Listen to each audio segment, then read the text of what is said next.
The drone simulator hummed quietly in my office at Peterson Air Force Base, its screens casting blue light across my weathered face. Major Colin Price, they called me. 41 years old, 2 deployments, and now teaching young airmen how to rain hell from 10,000 miles away.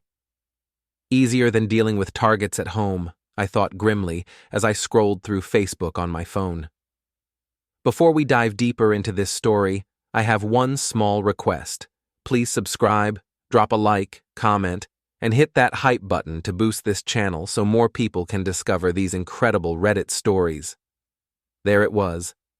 Zoe's latest post, complete with a selfie that showed off her perfect teeth and carefully styled blonde hair. Nothing beats a man who's actually here. I stared at the screen, my jaw tightening. Present dad? I'd been deployed for 8 months, sure, but I'd been back for 3 weeks now. 3 weeks of coming home to a wife who barely looked up from her phone and kids who seemed more distant than when I'd left. The notification sound chimed again.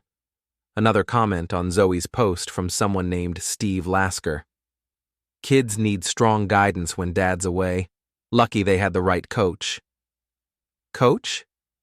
I scrolled down to see Zoe's response. Steve's been amazing with Emily and Max, a real father figure. My pressure spiked. Father figure? I was their father. I was the one sending money home, the one video calling every night I could manage between missions. Who the hell was Steve Lasker? I clicked on his profile. 37, local handyman, and child discipline specialist. His cover photo showed him flexing in a gym mirror, all tribal tattoos and fake confidence. His bio read, helping families find structure and respect.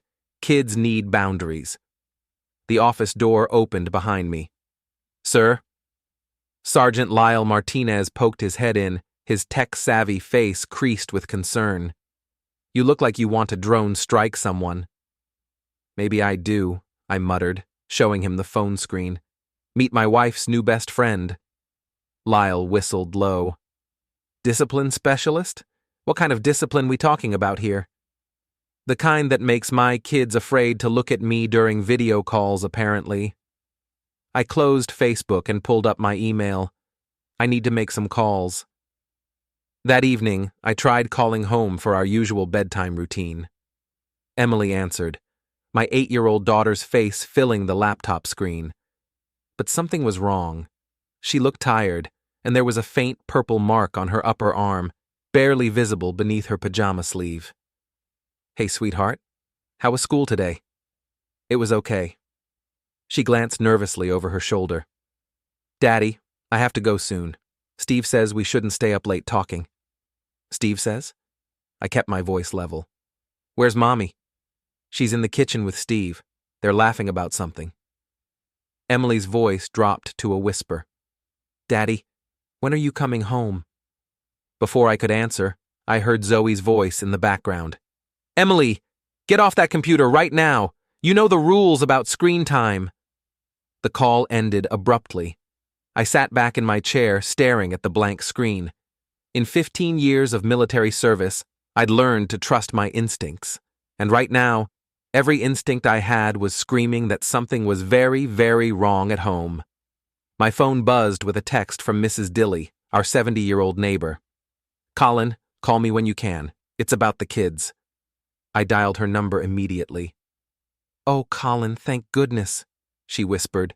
I've been so worried. I didn't want to interfere, but I can hear them through the walls sometimes.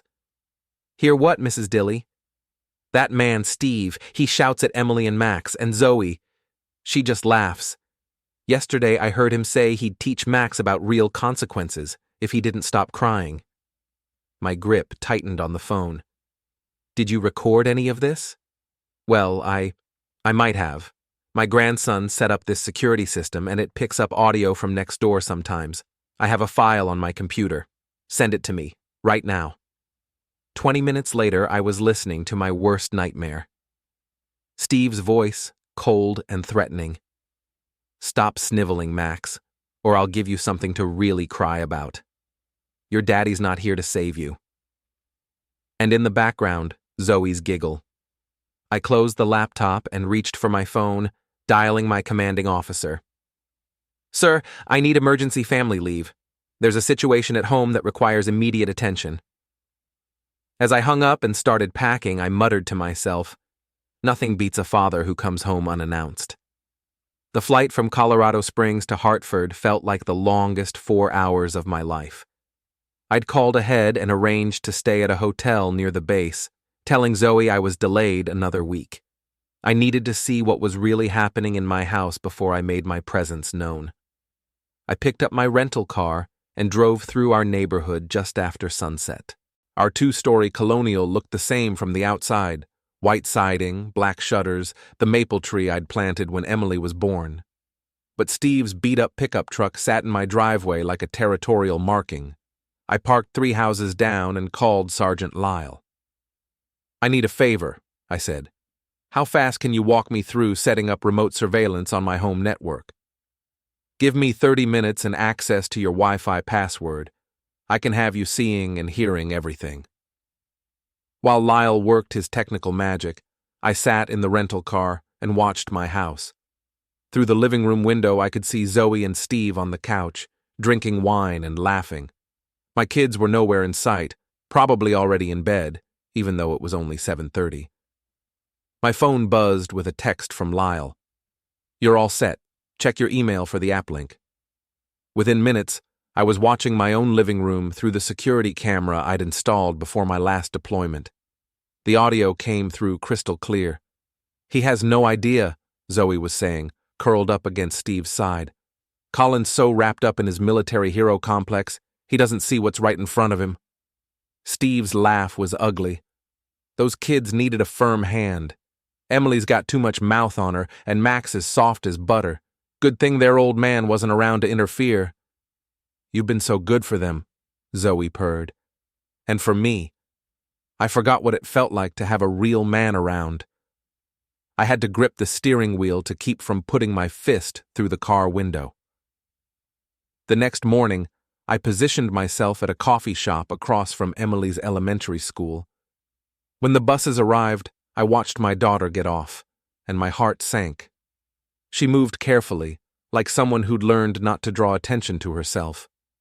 The confident, chatty little girl I'd left 8 months ago had been replaced by someone who looked constantly worried. I followed the bus route and watched Max get dropped off at his kindergarten. My 6-year-old son looked even worse. Thin, pale, with dark circles under his eyes that no kid his age should have. That afternoon, I parked near the school again and called Emily's teacher, Mrs. Peterson. "Major Price, how wonderful to hear from you. Are you back from deployment?" "Not officially." "Mrs. Peterson, I need to ask you something confidential. Have you noticed any changes in Emily lately?" There was a long pause. "Well, since you ask, yes. She's been much quieter this year, and there was an incident last month where she flinched when I raised my hand to point at the board. It concerned me, but when I called home, your wife said Emily was just going through an adjustment period." "What kind of adjustment period?" "She mentioned that you had a family friend helping with discipline while you were away. A Mr. Lasker, I believe." After hanging up, I drove to Max's school and had a similar conversation with his teacher. The picture that emerged made me sick to my stomach. Both my kids had changed dramatically in recent months, becoming withdrawn and fearful. I spent the rest of the day gathering evidence.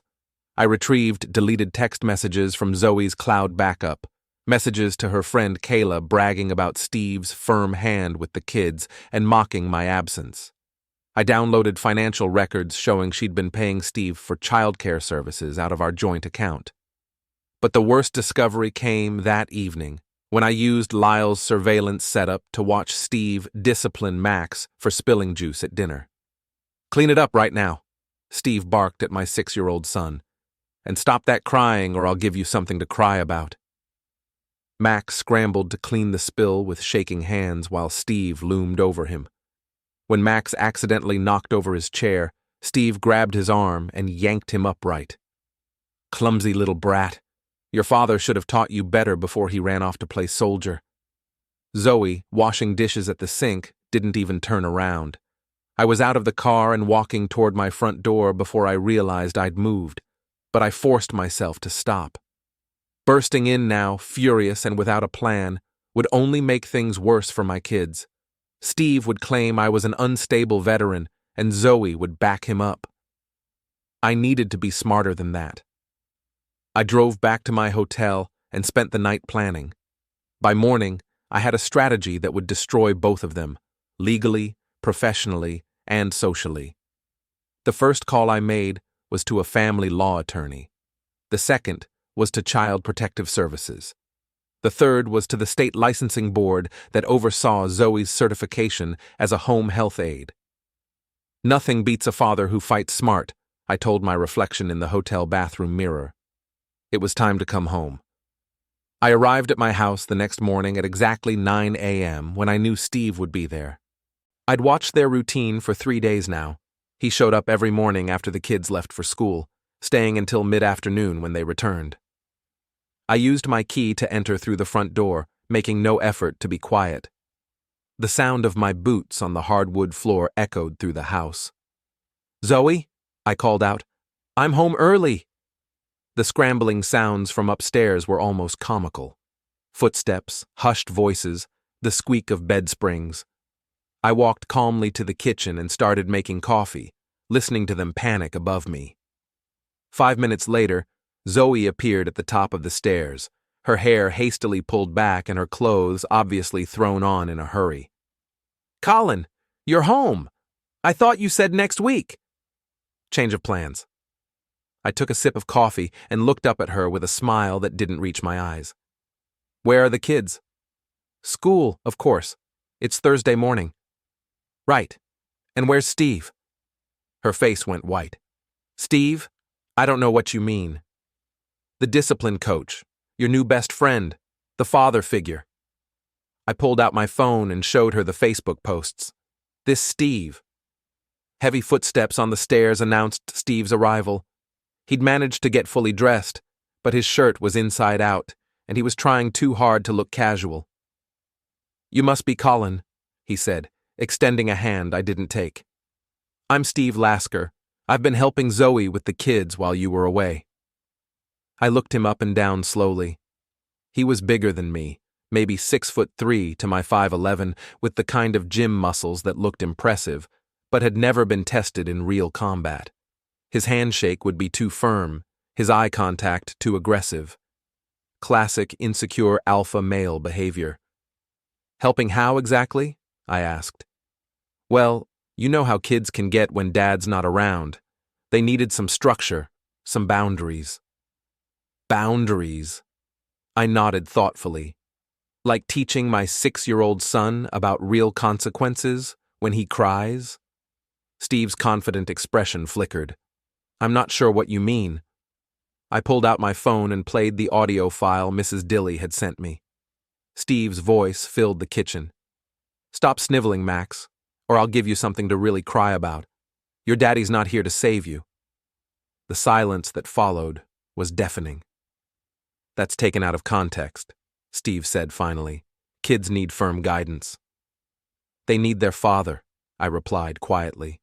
"Which they have now, so your services are no longer required." Steve looked at Zoe, clearly expecting her to back him up. She was staring at the floor, her face flushed with embarrassment and anger. "Now wait just a minute," Steve said, puffing up his chest. "I've been part of this family for months.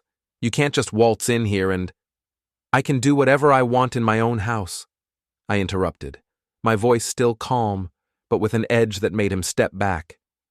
"This is my family. These are my children. And you're going to leave now, or I'm going to call the police and play them this audio file along with several others I've collected." Steve's face turned red. "You think you can threaten me? I know guys like you, military tough guys who can't handle the real world. Zoe told me all about your anger issues." I laughed, actually laughed. "Anger issues? Steve, if I had anger issues, we wouldn't be having this conversation. We'd be having a very different kind of interaction, one that would end with you in the hospital." I stepped closer to him, close enough that he had to look down to meet my eyes. "But I'm not angry," I'm strategic, and strategically speaking, you're done here. Steve looked at Zoe again, but she was still staring at the floor. After a long moment, he grabbed his jacket from the back of a chair and headed for the door. "This isn't over," he said. "Yes, it is," I replied. "And Steve, if I see you near my children again, we'll have that other conversation I mentioned." After he left, Zoe and I stood in the kitchen, the silence stretching between us like a chasm. "How long?" I asked finally. "Colin, it's not what you think." "How long have you been sleeping with him?" She flinched as if I'd slapped her. 3 months. But it wasn't about that. It was about having someone here, someone who could help with the kids. Help with the kids by terrorizing them? He wasn't terrorizing them. He was giving them structure, teaching them respect. I played another audio file on my phone, Steve screaming at Emily for not cleaning her room fast enough, followed by the sound of Zoe laughing in the background. "That's your idea of structure?" Zoe's composure finally cracked. "You weren't here, Colin. You left me alone with 2 kids for 8 months. I was drowning, and Steve helped me." "By abusing our children." "It wasn't abuse. It was discipline." I looked at my wife, really looked at her, and realized I was seeing a stranger. The woman I'd married, the mother of my children, had allowed a man to terrorize our kids because it made her life easier. "Pack a bag," I said quietly. "What?" "Pack a bag and leave. I'll be filing for emergency custody this afternoon, and I don't want you here when the kids get home from school." "You can't do that. This is my house too." "Actually, I can. And I will, because unlike you, I put our children's safety first." Zoe stared at me for a long moment, then turned and ran upstairs. I heard drawers slamming, hangers rattling, and muffled sobbing. While she packed, I made more phone calls. My attorney, CPS, the school counselor, Mrs. Peterson, and Max's teacher. By the time Zoe came downstairs with her suitcase, I had appointments set up for the next 3 days that would begin the process of legally removing her from our children's lives. "This is temporary," she said, standing in the doorway. "I'll fight this." "You do that," I replied, "but you'll lose, because I have evidence and you have excuses." After she left, I sat in my kitchen and waited for my children to come home. For the first time in months, they would be safe in their own house. But I wasn't done with Steve Lasker. Not by a long shot. The next few days passed in a blur of legal meetings, doctor appointments, and careful conversations with my children. Emily and Max were confused about why Mommy wasn't home, but they seemed to relax more with each passing day. The constant tension that had filled our house began to fade. Dr. Sarah Chen, the child psychologist I'd found, confirmed what I already suspected after spending an hour with each of my kids. "They show classic signs of emotional abuse," she told me privately. "Hypervigilance, anxiety, fear of making mistakes." Emily told me she was afraid to laugh too loud because it might make Coach Steve angry. Coach Steve. Even the kids had been forced to use his stupid title. "How long will it take for them to recover?" I asked. "With proper support and a stable environment?" "Children are resilient. But Colin, I need to ask, are you planning any kind of retaliation against this man?" I kept my expression neutral. "I'm handling everything through proper legal channels." She studied my face. "I've worked with a lot of military families. I know the difference between justice and revenge. Make sure you do too." That evening, after the kids were asleep, I sat in my home office and planned Steve Lasker's destruction. Not revenge, justice. There was a difference, even if the end result looked the same. I started with his employment. A few phone calls revealed that Steve worked as a handyman for several local businesses and had a side job as a youth sports coach. I made anonymous calls to each employer, providing them with copies of the audio recordings where Steve threatened my children. The Youth Sports League was particularly interested in the recordings. Apparently, There had been previous complaints about Steve's coaching methods that hadn't been substantiated. My evidence gave them everything they needed. Next, I turned my attention to his living situation. Property records showed that Steve rented a small house on the outskirts of town.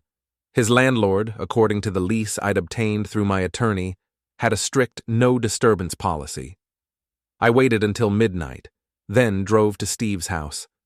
His pickup truck sat in the driveway, and I could see the blue glow of a television through his living room window.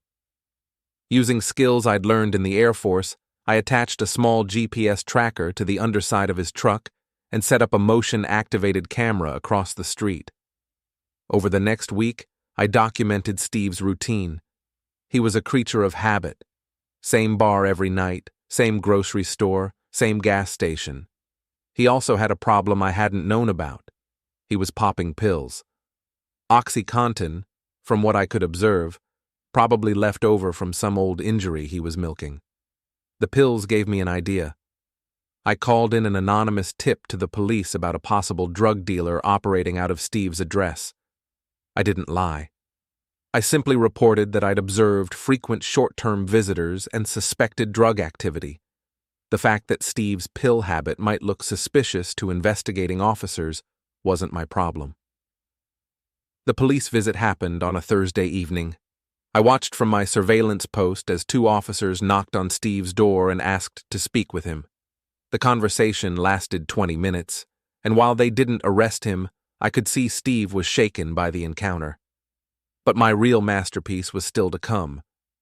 Steve's weakness I'd learned from watching him was his ego. He couldn't resist showing off, especially to women. He'd been posting constantly on social media about his fitness expertise and child development knowledge, trying to rebuild his reputation after losing his coaching job. I created a fake Facebook profile for an attractive single mother named Jessica, complete with photos I'd licensed from a stock photography site. Jessica had a 9-year-old son who was having behavioral issues and needed strong male guidance. Steve took the bait immediately. Within days, he was messaging Jessica constantly, bragging about his methods and offering to straighten out her son. The messages grew increasingly inappropriate, with Steve describing in detail how he would break down the boy's defiance and teach him proper respect. I saved every message, every photo he sent, every boastful claim about his discipline techniques. Then I created a comprehensive dossier. Steve's messages to Jessica, the audio recordings of him threatening my children, photos of the bruises on Emily and Max, and testimony from their teachers about the behavioral changes they'd observed. I sent copies to the State Child Welfare Agency, the local police, and every youth organization in the county. I also sent a copy to the local newspaper's investigative reporter, along with a note suggesting they might want to look into unlicensed discipline coaches operating in the area. The story ran on a Thursday morning under the headline, "Local Man Investigated for Child Abuse Claims." While the article didn't name Steve directly, it included enough details that anyone who knew him would recognize the story. By Friday, Steve's remaining handyman clients had fired him. By Monday, his landlord had served him with an eviction notice after other tenants complained about the negative attention. But I wasn't finished yet. The final piece of my plan required patience and perfect timing. I knew Steve would eventually crack under the pressure, and when he did, he'd do something stupid. Men like him always did. I just had to wait for the right moment to push him over the edge. The moment came 3 weeks later at Emily's school spring carnival. I was manning the ring toss booth with a group of other parents when I saw Steve approaching across the playground. He looked terrible, unshaven, hollow-eyed, wearing clothes that hadn't been washed in days. Several parents noticed him and began whispering among themselves. Word had spread quickly through our small community about the discipline coach who'd been investigated for child abuse. Steve's reputation was destroyed, but apparently he was too stupid or too desperate to stay away. "Colin!" he called out, his voice slurred. The pills, I realized. He was high in broad daylight at a children's event. "We need to talk." I handed the ring toss supplies to another parent and walked toward him, very aware that dozens of people were watching. This was exactly what I'd been waiting for. A public confrontation where Steve would expose himself as the unstable predator he really was. "There's nothing to talk about, Steve. You need to leave." "You ruined my life!" he shouted, loud enough that parents throughout the carnival turned to stare. "I lost my job, my house, everything. And for what? Because I tried to help your family?" "You terrorized my children," I said calmly, pulling out my phone. "I have it all on recording, remember?" "Those recordings are fake. You set me up." Principal Morrison appeared beside us, flanked by two other school administrators. "Mr. Lasker, I'm going to have to ask you to leave school property immediately." "This is bullshit." Steve's voice was getting louder and more erratic. "This man is a liar and a manipulator. He's turning everyone against me." I noticed several parents had their phones out, recording the scene. Perfect. "Steve," I said quietly, "you're high right now, at a children's event, screaming about how unfair it is that you can't abuse kids anymore. Do you really think I'm the problem here?" That's when he snapped. Steve lunged at me, his hands reaching for my throat. But I'd been expecting it, and 15 years of military training kicked in automatically. I sidestepped his clumsy attack, grabbed his wrist, and used his own momentum to send him sprawling face first into the grass. The entire maneuver took less than 3 seconds and looked effortless to the watching crowd. Steve rolled over, his nose bleeding from the impact. "You snake! I'll eliminate you!" "There we go," I said, still perfectly calm. Serious threats at a school function, in front of witnesses, while under the influence. I looked at Principal Morrison. "I think we should call the police now." The police arrived within minutes. Officer Patricia O'Hara, a 20-year veteran who dealt with her share of unstable men making threats at school events. "Mr. Lasker," she said, looking down at Steve as he struggled to sit up. "We've talked before, haven't we?" "This man attacked me," Steve slurred, pointing at me. "Really?" Officer O'Hara looked around at the crowd of parents. "Anyone see Mr. Price attack Mr. Lasker?" A chorus of voices responded, "He was defending himself." "Steve attacked first. The other guy just protected himself."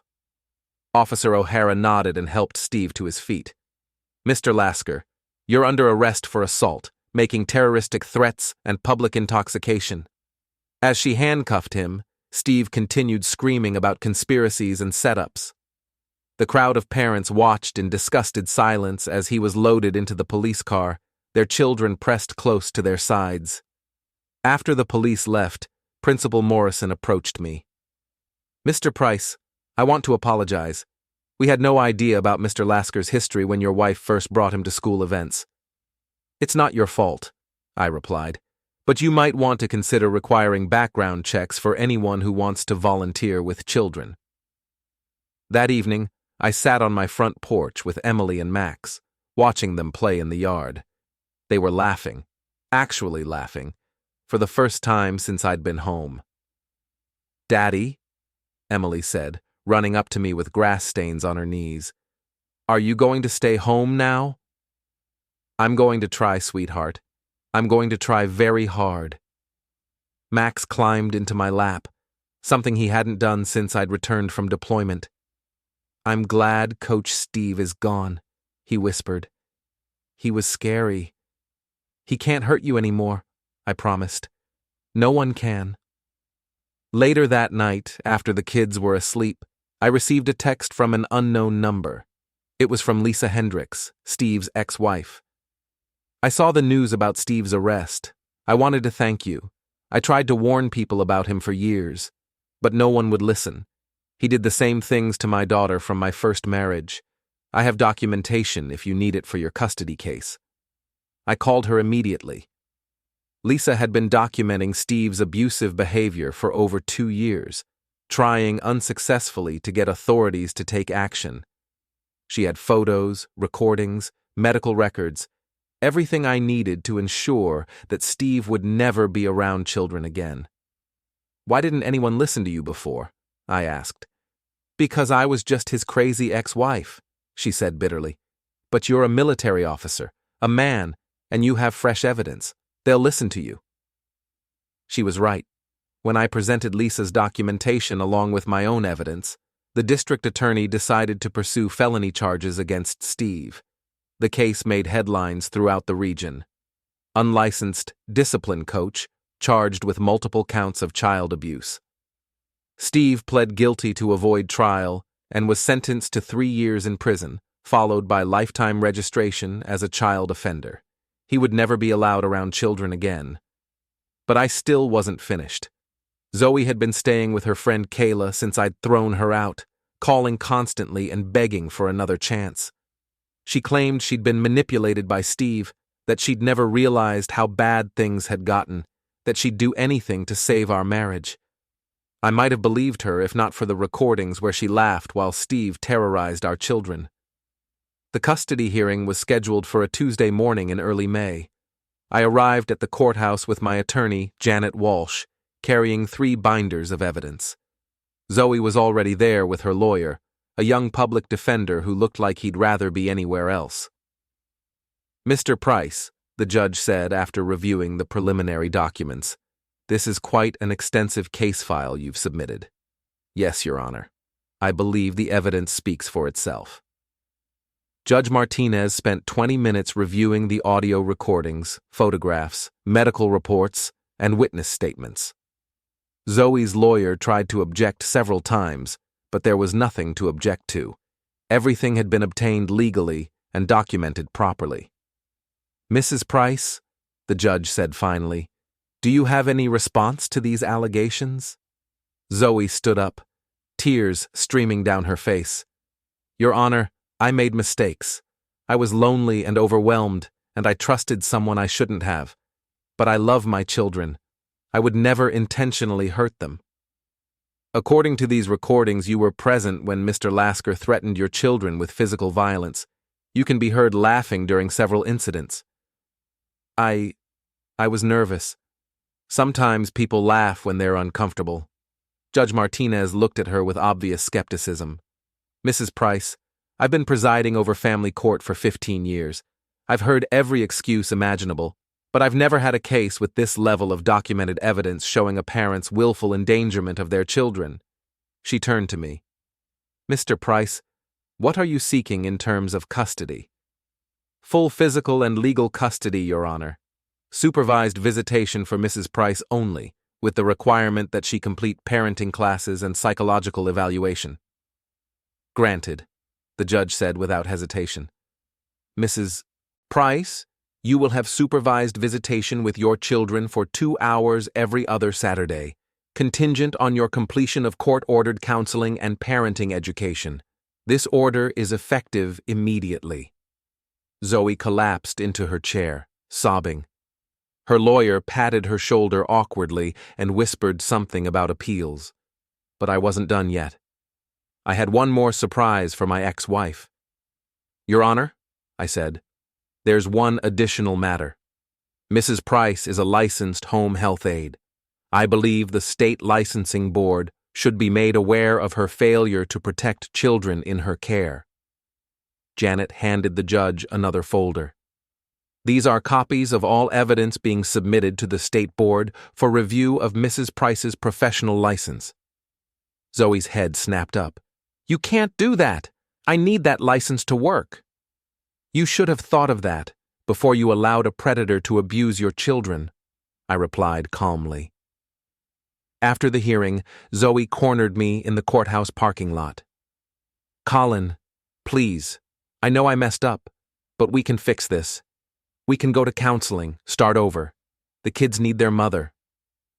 I looked at her, really looked at her, and felt nothing but pity.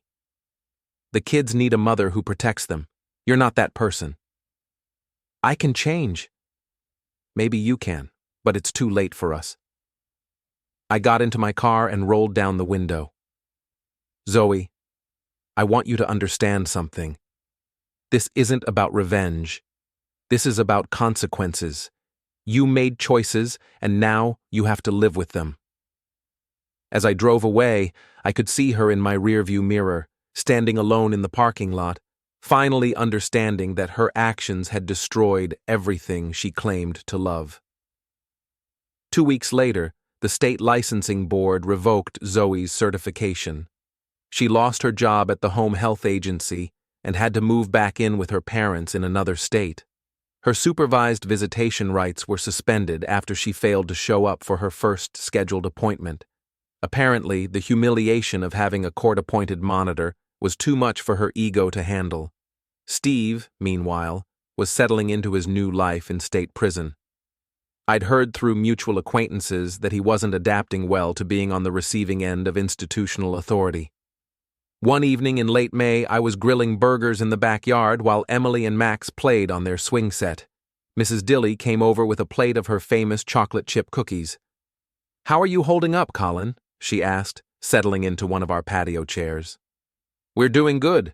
Really good, actually." The children seemed so much happier. "They are. We all are." Mrs. Dilly nodded approvingly. "You did the right thing, you know. A lot of men would have just gotten angry and made things worse. But you were smart about it." "I had good help," I said, flipping the burgers. "Your recordings made all the difference." "I'm just glad I could help. Those poor babies." She trailed off, watching Emily push Max on the swing, both of them giggling. That night, after the kids were asleep, I sat in my home office and deleted the last of the surveillance files from my computer. I didn't need them anymore. Steve was in prison, Zoe was out of our lives, and my children were safe. I thought about Dr. Chen's question about the difference between justice and revenge. She was right that there was a distinction, but in this case, they'd ended up looking remarkably similar. Steve Lasker had terrorized my children and destroyed my family. Now he was in prison, unemployable, and marked as a child predator for the rest of his life. Zoe had betrayed her most basic responsibility as a mother. Now she'd lost her children, her career, and her reputation. Both of them would spend years dealing with the consequences of what they'd done to Emily and Max. Meanwhile, my kids were healing, laughing, and learning to feel safe in their own home again. Some people might call what I did revenge. I called it parenting. As I turned off the lights and headed upstairs, I could hear Emily reading quietly to Max in his room. A bedtime ritual they'd started since Zoe left. Their soft voices, free of fear for the first time in months, were the sweetest sound I'd ever heard. I'd spent 8 months overseas fighting other people's wars.